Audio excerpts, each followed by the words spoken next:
আচ্ছা, আমাদের আর এক ভাগ্নি নাম কি মোর্শেদ? লিপসি। সে আমাকে আমাদের চা বানায় খাওয়াইলো, একটা ভালো চা, সুন্দর চা।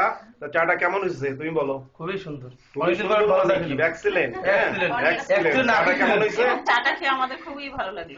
খুবই ভালো লাগলো। শিল্পী, চা খেয়ে কেমন লাগলো? ক্লান্তটা দূর হয়ে ও, ক্লান্তি দূর হয়ে গেছে চা খেয়ে। তোমার কেমন লাগলো? আচ্ছা, ওই লজ্জায় পড়ে গেছে না? লজ্জায় হচ্ছে নারীর ভূষণ। হ্যাঁ, কি করা যাবে আর? হ্যাঁ, তো চাটা হচ্ছে কি special type of T. Special চা।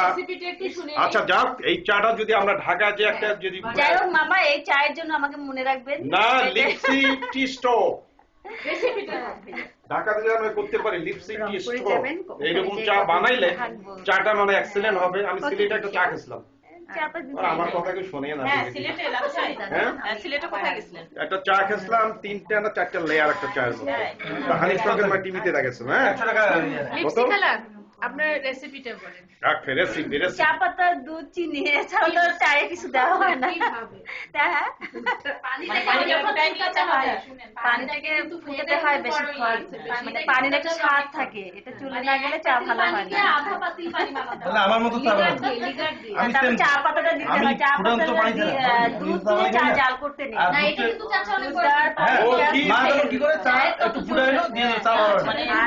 দুধ দেওয়ার পরে চা পানিটা জাল করে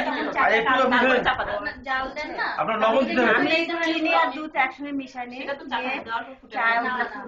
চায়ে দিয়ে তারপরে একটু পরে মানে একটু উঠলে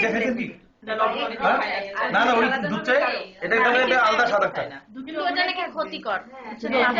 যখন লবণটা পরে করে ওটা চায়ে চা দিয়ে গুলা নিয়ে পুরো পাতিলে মানে ঢেলে দিলাম আমি। তারপর সঙ্গে সঙ্গে চাটা ঢালতে হয়, আর দুধ দিয়ে জাল করলে ওই চাটা। আচ্ছা আচ্ছা, আমি তো কনক্লুশন একটা দেই। শুনো, তুমি খাওয়া দাওয়া শেষে আরেক কাপ করে কফি খাওয়াই। না না, কনক্লুশন হচ্ছে এই যে স্টোরি বিহাইন্ড দ্য স্টোরি। এই যে ভালো চা, এটা কি হলো, কেন, সবকিছু কি পিছনে কি থাকে, ঘটনার পিছনে একটা ঘটনা। হ্যাঁ, এটা বলে ইংলিশে বলে স্টোরি বিহাইন্ড দ্য স্টোরি। তাই ভালো চার পিছনের স্টোরি, বিহাইন্ড দ্য স্টোরি হচ্ছে যে দুধ চিনি গরম করে নিতে হবে, তাই না? না মামা, দুধ হ্যাঁ চিনি মিক্সড করে নিতে হবে। মিক্সড করে দুধটা ফুটন্ত করার পর চিনি মিক্স করতে হবে। চায়ের সাথে মিশায় ওটা সঙ্গে সঙ্গে দিতে হবে।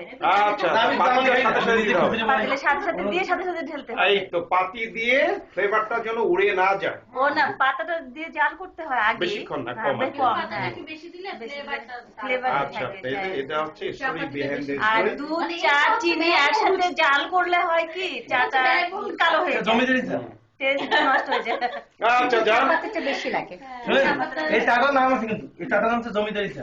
জমিদারি চা, মোর্শেদের ভাষা হচ্ছে জমিদারি চা। অনেকে করে কি মামি, পাতা কম দিয়ে জাল করে অনেক, এটা কিন্তু ক্ষতিকর, আবার মজাও কম হয়। পাতাটাকে যদি বেশি দিয়ে ফ্লেভারটাও আসে, চাটাও কিন্তু যারা একটু টিপটে লোক আর কি, যে কম পাতি দিয়ে বেশিক্ষণ জাল দিতে থাকে। হ্যাঁ, সেই রকম হইতেছে কে মনে হয় যাবে না। এইটা শিল্পী ভাবেই মনে হয়। আমি চা খেয়ে বুঝছি, পাতি কম দিয়ে খালি জাল দেয়, জাল দেয়, জাল দেয়। হ্যাঁ, বলে নাই ভাইয়া, আমার হাতে চা কে প্রশংসা, ওরে বাবা, একবার প্রশংসা করে, তাই না? বলছে চাটা ভালো, শিল্পী চা ভালো। আচ্ছা আচ্ছা, হয়ে গেছে। ভালো পারে, মামিরা চুপ করে আছে, চালাক তো অনেক। হ্যাঁ, চুপ করে। আমরা আপাতত শেষ করলাম। খোদা হাফেজ। চলতেছে আমাদের আড্ডা।